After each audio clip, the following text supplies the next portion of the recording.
And today we're actually to how selling your soul really works worse than you thought. You know, we done heard about selling souls and ooh, Cord just dropped a spooky scary Sunday. That's hard. Anyway, we done heard about selling souls for a long time now, bro. I used to think when I was young, there was a bunch of people in cloaks, you know what I'm saying? Having you drink somebody's blood or something.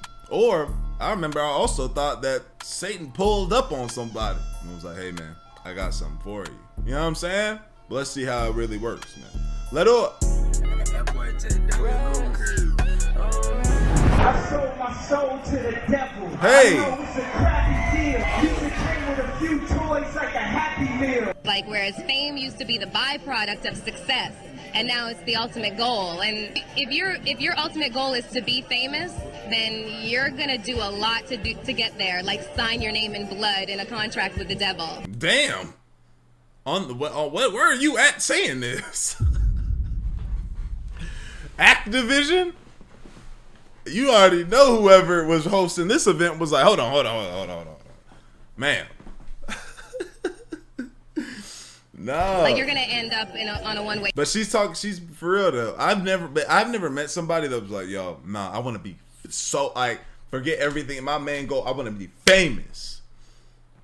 I haven't met nobody like that, but you can see the people that, like, just on the internet who really want that and what the links that they'll go to. Street and it's going nowhere. Like that's just the truth. I've seen so many people like forsake their moral code and their value systems just for a little bit of fame, and it's not worth it at the end of the day. It's really not worth it. You ever look at music that you've written and look back at it and say, whoa, that surprised me? I used to. I don't do that anymore. I don't know how I got to write those songs. What do you mean you don't know how? Well, those early songs were like almost magically written. Darkness at the break of noon, shadows even the silver spoon, a hand blade, a child's balloon. Eclipses both the sun and moon. To understand, you knew too soon. There is no sense in trying. Try to sit down and write something like that. There's a magic to that, and it's not Siegfried and Roy kind of magic. You know, it's a different kind of a penetrating magic. Why do you still do it? Why are you still out here? Well, it goes back to the destiny thing. You know, I made a bargain with it, you know, a long time ago and holding up my end. What was your bargain? To get where I am now. Should I ask who you made the bargain with? With the chief commander. On this earth? And this earth, and then in a world we can't see. Oh, God. Jesus. Yeah, we need some Jesus. Let me get this off my screen. Nobody gets out. You don't get out. You sell your soul to the devil. You owe the devil your soul. Whoa, I sold my soul to the devil. For years, we've been hearing rapper after rapper after rapper saying over and over again that they sold their soul to the devil, to the point where it has almost lost its meaning, and it almost sounds like they mean it. Who the hell made this video? Not the guy talking. Whatever music video playing right now. Who directed it and said, yeah, let's do this? Figuratively. But can rappers actually sell their soul to the devil? How do they actually sell their souls to the devil? Tell me about it. Alright, so what's up everybody? Before we get into today's video exposing all the ways that people actually sell their souls, there's a few disclaimers I need to get out real fast before we get into the video. If you are homosexual, if you are bisexual, if you are pansexual, it's very important to understand this video is not in the oh man, let me get past this industry. He scared me for a second. I'm sorry. What was that? I'm homosexual. Hold on, man. Let me get past that. Let's start the video. It said it ends right here at right here. Now members, be on the lookout for that. Without further ado, let's get into the video. So in my last video, we talked about P. Diddy and how P. Diddy, in my opinion, is 100% a CIA asset. Everything I'm saying in this video is alleged. And how Diddy didn't work hard, and he didn't just happen to be connected to the right people, and he worked his way to the top, and he became this hip-hop mogul by happenstance. No. P. Diddy was placed in position to do certain things and to lead hip-hop in a certain direction. Where did they get? Okay, let's just play with this idea, right? That this is the case. You know what I'm saying? Because I like certain things I feel like could be true. This sounds like this is gonna be one of our bigger, our more conspiracy theorist kind of videos. I don't know if we've ever done one of these like this yet. But so with that, it's gonna bring a lot of questions, right? First question number one: where do you find the person, the CIA plant? Where do they find that person? Who volunteers for that role? I'll do it. I'll come into this and do all these things. Does the CIA find a foster child and raise him up to just be that and give him a backstory? You feel me? Where's this person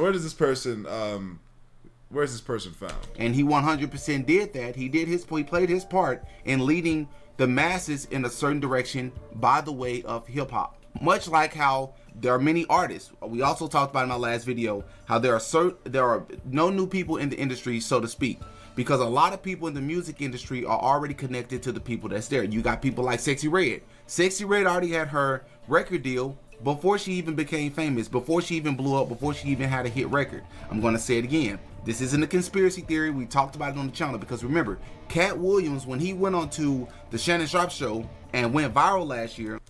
Yeah, but you can get signed. You can be signed but not have no motion yet. And like you kind of like, you got to remember Sexy Red before she popped. Yeah, but she also had songs that we didn't even realize were hers. And especially if you're from the hood, they probably offer in $25,000 and she like, oh, let me take that. And then she just kind of already signed to that. So stuff like that, like you can be signed before you're popped up because somebody saw you, or you were signed to somebody's management or label that, and they happen to also be signed under something else, but they're just kind of helping progress your situation. Though that's not really too crazy. That's not like a crazy thing. He exposed a lot more people than just the people that he named. So when he said, he got the infamous clip where he said Kevin Hart, nobody can recall Shannon Sharpe in these stupid ass tight ass outfits, bro. Jesus Christ, too big to be wearing this small ass short ass. It's pissing me off seeing this. Time when Kevin Hart mocha jumpsuit had these sold out shows and nobody watched the grind of Kevin Hart because when he got here, everything was already laid out for him. Whether you choose to believe that or not about Kevin Hart, that 100% applies to a lot of music artists such as a Sexy Red and an Ice Spice. Ice Spice is another one. Her music is trash. Most people don't understand how she blew up. She had her record deal before she blew up. How do you get a record deal? How many talented people do you know? I know a lot of talented people that can rap, sing, great at making beats. They'll never blow up though. Why is that? Because certain people are selected to be in the positions that they're in, and that's why so many of the artists all talk about the same stuff. Again, I feel like that's true, bruh. But at the same time, Ice Spice had songs before that. She had songs with music videos that had views before Munch. You know what I'm saying? Like, I don't know what they call, but she was in the studios doing her thing. Like, somebody was kind of, like you said, help pushing her situation. But like, she was already rapping. She was already doing her thing. I know people right now that you've never heard. I know a dude right now that's signed that you've never heard of.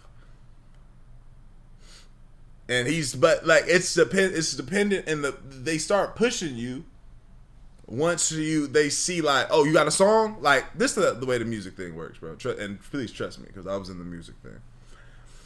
You go, you get signed, or somebody invests in you. They don't just sit there and start pushing you and say, okay, at this moment right now, that's when we're gonna get you right. Maybe for some people, maybe. Probably. I'm sure there's somebody out there, like, you know what I'm saying, that they say, hey, and this year we're gonna take you up to the top. Maybe in some room they're doing that. But typically, you're signed under somebody for the low. You're signed to somebody and they're not really taking them from you. They're just waiting. You go in the studio, they're giving you this, they're letting you go use the studio time, whatever the trial, whatever the stipulations of your deal is. Maybe it's free studio time. You want to be a rapper, come in, boom. You come in, you're making these songs, you post a song, they're not helping you push your song, XYZ. You just start doing things TikTok. You start posting on TikTok, right? You're a thick, light-skinned girl, and you got little catchy songs. Now you post a TikTok, you see it's pop. The label that was pushing this artist or is currently pushing this artist, they see some buzz going down with this label, and then down in the label or the parts of the label they're not even looking at. They just got people under there, and they start saying, "Oh, hey, that person's getting some buzz. Hey, go down there and have a conversation with them. Hey, we seeing you? Okay, boom. Like, yeah, how about this? Let's try to put you over here real quick. Okay." Then you make a song like Munch, and it goes stupid. Yep, come on. We're gonna renegotiate your deal. We're gonna put you over here. We're gonna do this, that, and the third. We see a chance. Like, so you'll be under a label, but they don't give a fuck about you. But they will if you pop though. Like, if you do something on your own and you pop, that's when they will start using their resources to start helping you to do stuff. But at first, they just say you're signed. Maybe you get an advance. But you make sure you're going to pay us that advance back some way, shape, or form. Whether you're in this deal for the rest of your life, you're going to pay us $10,000 back. And that's just how it goes. Nobody's different. Nobody nuanced. Nobody's going to stand out and talk about God. No, because they're all placed in position. They have a script that they have to follow. Okay, so now that we understand that, there's this meeting that allegedly happened in the early 90s. This will be another thing that I won't fully talk about on YouTube, but I'll share it on Patreon. There was a group of individuals from a Middle Eastern country that has had influence in America for a very long time, who had this meeting and decided they were going to invest in private prisons. Once they invested in private prisons, they wanted to figure out how to create a pipeline into these prisons. Hip-hop was going to be the genre of choice, and so they had to take people, infiltrate them in this genre, to make these things sound and look cool. And once you look at the 90s with NWA and all the artists, Tupac and Biggie and everybody that came after that point, it 100% makes perfect sense that they were able to pull this off. And everybody has been playing their role. Diddy is one of those people, 100%. And Diddy is not the only one. There are several other people that were placed in position to lead the masses, especially the black community, astray to indulge in criminal activity. Okay, now that we understand that, a portion of the interview, we talked about how people like Diddy sold his soul. People like a lot of folks in the music industry in Hollywood sold their soul. But a reason why people tend to struggle to fully understand or grasp the concept of these things being true, instead of just believing that it's a conspiracy theory when all the evidence is right here in our faces, is because when they hear sell your soul, a lot of folks don't even believe in God. Well, everybody believes in God. The scripture says everybody believes in God. We just suppress the truth with a hardened heart. But listen, for those of us out, for the people out there that don't believe in God, they already struggle with the concept because they don't think that the devil is real to begin with. So in order to help those of you out there who are maybe unsure, agnostic about if God exists or not, let me break it down to you this way in this video so you can better understand what selling your soul mean, because it's not just ritualistically that people sell their soul. That's definitely one of the ways, but we're going to get into all the ways that people sell their soul. But before we do that, it's important once again that I drive home this point about Diddy being an agent. Here is Professor Griff 15 years ago talking about Diddy being an agent, infiltrating hip-hop, and the role that he was supposed to play, how he did it, and the evidence to support the claims. I think the thing that raised some eyebrows with people is when I dropped the information about Quincy Jones. I let the chips fall wherever they fall. That's right. This dude was one of the ones responsible. He had a magazine financed by Warner Brothers and the rest of them. He set up 6 rings in Hollywood. And the people that he brought in, if y'all tell me if I'm lying, Quincy Jones brought in Fresh Prince. He did. And his first movie was what? 6 Degrees of Separation. Brought in Queen Latifah. Queen Latifah set it off, licking and kissing on women. Are you following me? Yes. Tevin Campbell. I caught it in the park. Thank you. And last but not least, when Tupac came to Hollywood, it was the homosexual ritual. Hey. This is where the homosexuals came out against it, but I didn't mind. I wasn't talking about homosexuals. I'm saying there's a homosexual ritual that they go through in the Illuminati secret societies. You know, I was literally watching Charleston White like yesterday at the gym. One thing you gotta acknowledge about Charleston White, he might say some crazy, he might say some things that are just like, bro, that's disgusting. But it be like, it seemed like he speaks with a certain conviction that it sounds true, bro. Basically, there was this rapper by the name of Go Yayo. and a girl exposed him. He had a picture he had sent to her of him bent over, so spreading his cheeks, sending a picture of himself to Shorty, right?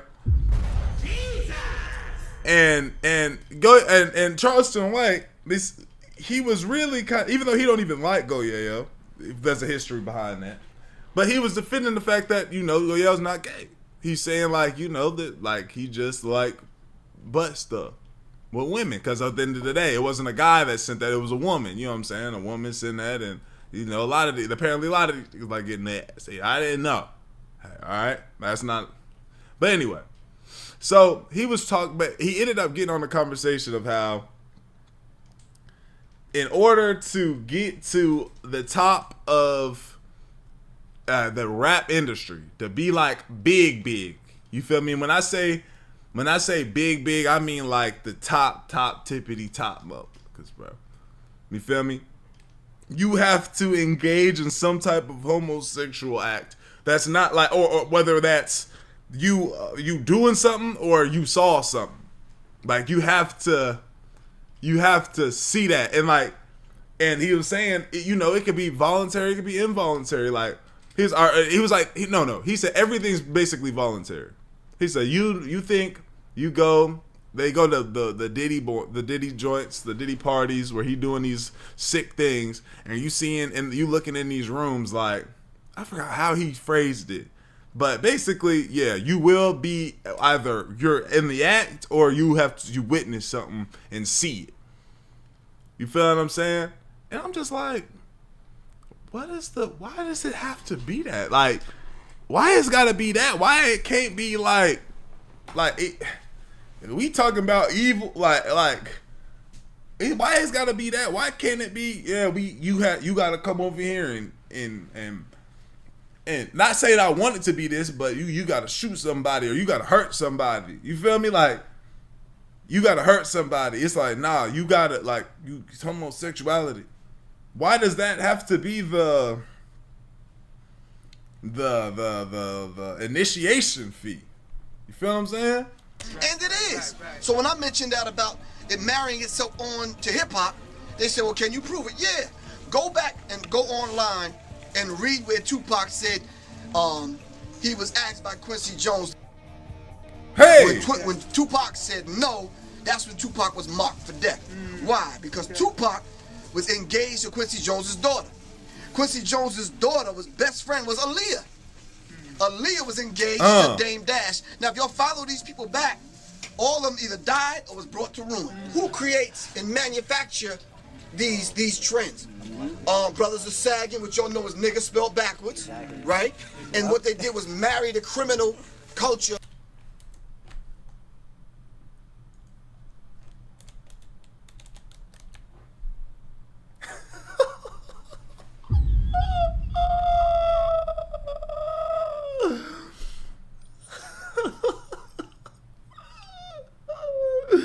Sagging is niggas spelled backwards.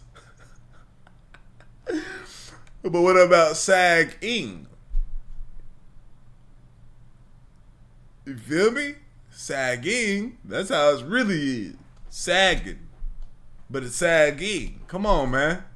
That is fucking hilarious. In jail onto the street culture and made it part of hip hop. So now, homosexuality is on the rise. Mark Carey's book, Dancing with the Devil, how Puppy burned the bad boys of hip hop. He talked about that. You understand what I'm saying? So when you talk about Puffy hiring these gay French and Italian and European white dudes to design his clothes, we found out that they had put an implantable microchip inside the label. So like the jeans you got on, that may not even be your size, but when you went to the store, you said, man, I get a 42 regular. Well, they took the small, medium tags and put it on the extra, the large, and the extra large jeans. Again, Wait. Bro, it's like let me read that back. Hold on. I don't understand. A microchip inside the label. Let me see. His clothes. We found out that they had put an implantable microchip hiring these gay French and Italian and European white dudes to design his clothes. We found out that they had put an implantable microchip inside the label. So like the jeans you got on, that may not even be your size, but when you went to the store, you said, man, I get a 42 regular. Well, they took the small, medium tags and put it on the extra, the large, and the extra large jeans. Again, I'll play. What? I'm not understanding that part. They put the small, medium tags on the large and extra large jeans. Like, so to make your clothes tighter on you? Is that what he's saying? The extended version of that clip on my Patreon. I don't want to say too much on here because this video may get flagged. All right, now that we've driven that point home, how do rappers and other people, including people who are not even in Hollywood, what are all the ways that people sell their souls? So one of the most common ways is if you are willing to change your morals in order to gain something, such as fame and success, that's 100% selling your soul. Now, this may seem so basic, but it's something where I need y'all to understand about this. If you have a desire to be rich and famous, well known, praised by the masses, which is ironically very similar to Lucifer's story, right? Because Lucifer, the story in the Bible is that Lucifer was a high-ranking angel, but what he had wasn't good enough. He wanted what God had. He wanted to be on the same level as God. So he was willing to put himself first and go after what God had, and we know the rest. Well, it's the same way with not just people in Hollywood, but even YouTubers, right? Everyday people, which, by the way, the same way that hip-hop has been infiltrated to be able to control the masses, it wasn't just hip-hop. It's also new versions of that, such as streamers, YouTubers. When you look at streamers, they are 100% being controlled as well to lead the masses in a particular direction. If you'd like to see a full video on that, hop in the comment section and let me know. But if you are willing to compromise your morals and your belief system in order to gain fame, success, whether that be on a small level or a large level, it is 100% selling your soul. Because let's take somebody like Future, for example, the rapper Future. He has come out and literally admitted himself, he doesn't even do drugs. I'm going to say it again. Future does not even do drugs. And majority of his music, and I'm talking like 90% of Future's music. I don't know how true that statement was when he said that. I don't know why he said that, but I almost want you to like I don't know why he said that, but I think we got to be honest and understand that that's not even true. That's not true. I think this man absolutely does drugs. I'm pretty sure I've seen his music videos of him. I mean, again, maybe, hey, maybe they just like, hey man, Future, hey, there's nothing in this, bro. This is just, who knows? However you can make it look like it is or it's not.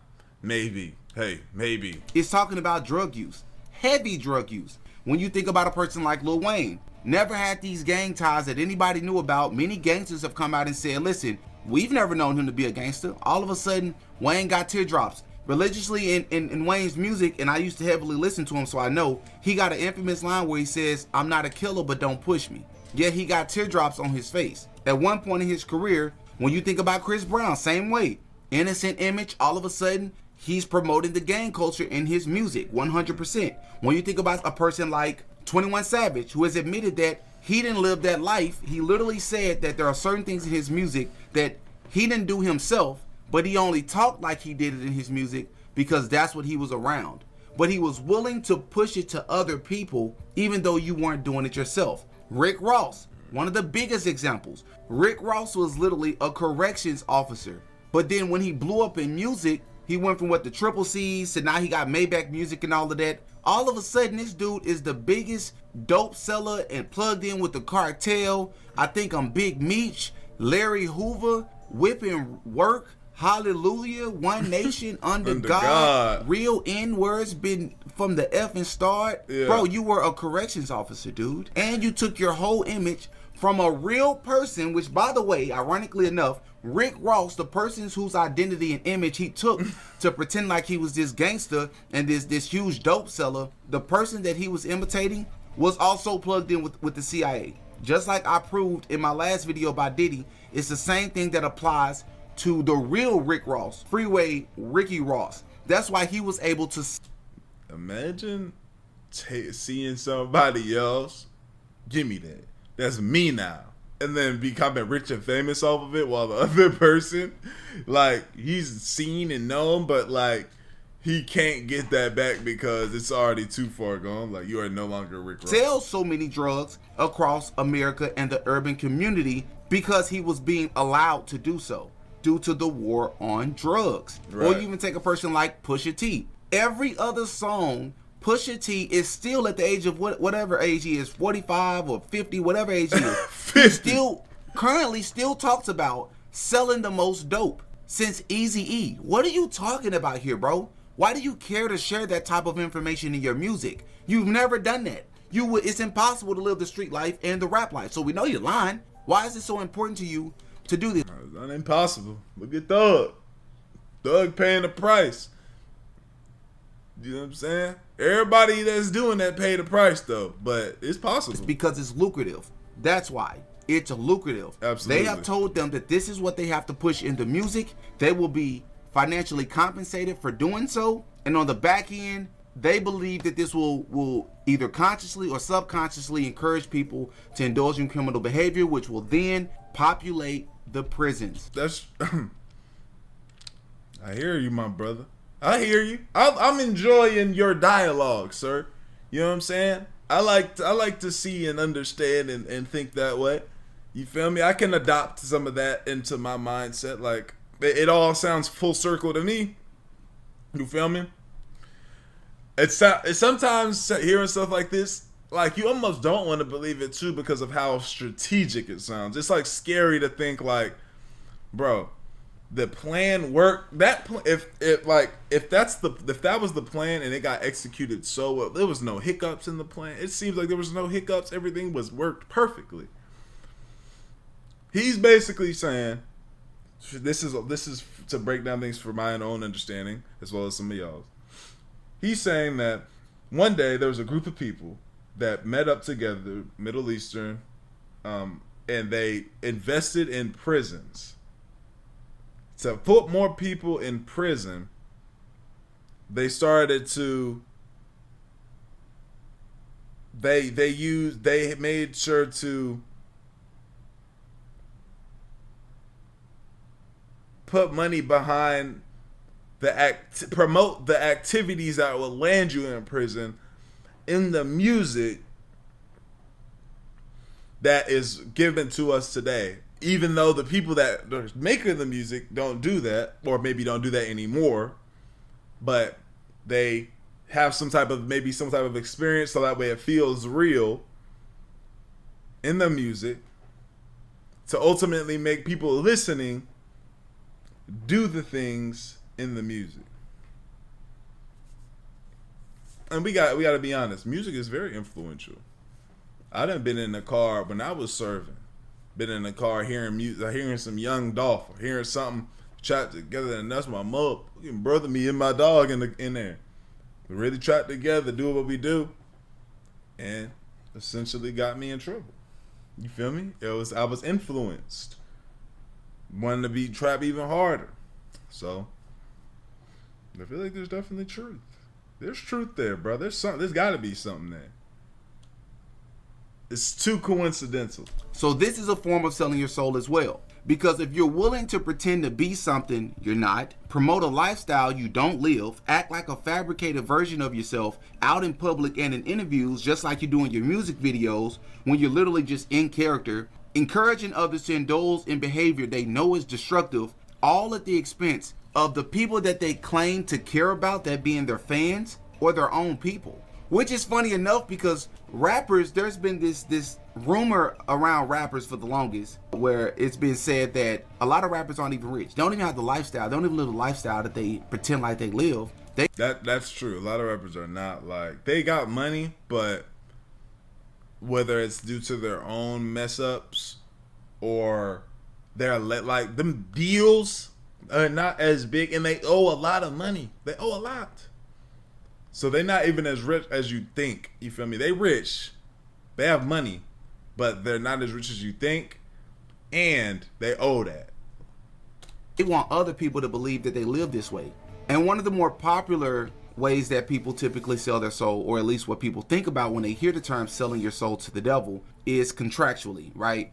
Blood sacrifices and things of that sort from a ritualistic perspective. This is a real thing, guys. A lot of people are in denial about it, but it's real. We even covered on this channel before the young lady who talked about how she was dating this guy, and they were living in ATL at the time. They were struggling. They were very poor, but he was trying to make it in music. He had some people from LA to reach out to him. He flew to LA, was out there for a few days, came back, and he would, on a regular basis, fly back and forth from LA to ATL. And she said over the weeks that he was doing this, she slowly watched him change. His behavior changed, and then finally she knew something was up. She found some very suspicious text messages between him and the assistant from LA, and then she walked in on him doing these chants. He was talking in his sleep, and then he eventually told her what he was doing. And essentially what it came down to in this story was it was self-worship. It was self-worship, because even a Satanist will tell you that they don't think that the devil is real. They just believe in what Satan represented, or the idea of Satan represented, which was essentially self-worship. It's placing yourself on a pedestal, wanting people to praise you, just like Lucifer did, right? Wanting to do what you want to do, doing what thou wilt, which is a very common phrase, which, by the way, I always like to show this image of Jay-Z wearing the shirt just to show you ties back to the industry. Do what thou wilt was a very famous phrase from this guy by the name of Aleister Crowley, for those of you who are new to the channel, who was... It looked like you're not supposed to be reading this book. This look like, if you see somebody with this book on their shelf, you just know they up to no good, boy. Do what thou wilt shall be the whole of the law. Love is the law, love under will. Named as the most wickedest man in the world when he was alive, who started his own religion called the Lema. Like, all of this stuff is true, and they believed in sex magic and a lot of other evil things. These people sign these contracts. They make these agreements for the riches and fame, which is why, once again, the pastor in my last video on YouTube, the pastor literally said, this is why nobody who's achieved world fame, right? Worldwide fame, not a single person you can point to reneged. Not a single person you can point to got out, so to speak. You can say, well, Michael Jackson was talking about the music. Listen, great. But Michael Jackson was in a legal battle with them. And yeah, Michael Jackson was calling out things, but we can't lose sight. Michael Jackson was a part of the same machine. And Michael Jackson never complained and never exposed anything until they did him wrong. Then all of a sudden he was protesting and having these press conferences. But before that point, he didn't expose anything. And he knows that the music industry has always been evil. Just calling it like it is. And the ultimate point from this video is, you don't have to be famous to sell your soul. You can be a YouTuber. You can be a streamer. You can be an artist, a musician, an actress, an actor. It doesn't matter. If you're willing to compromise your morals, if you believe in God and you're willing to put your belief in God to the side, or pretend like you're not doing certain things in order to gain fame and make more money, you're selling your soul. You don't have to believe that you're worshiping the devil, which, by the way, even the people, because there are people who have 100% believe in the devil, 100% worship the devil, and Satan will literally use those people to get right next to the people who don't want to worship Satan, but they want the fame and the success. And that person who literally worships the devil will put everything in front of you that will tempt you, from lust to greed when it comes to money. And that's how they'll get you. They'll get you that way. Okay, you don't want to worship Satan? You don't want to do these rituals with us? We'll get you another way then. And that's still selling your soul. And so the biggest way not to sell your souls, don't compromise your morals. Don't give up on your people. Don't give up on Jesus Christ. Don't give up on God, right? Read your Bible. Pray to Jesus Christ. That's my biggest message from this video, right? Shut up, bro.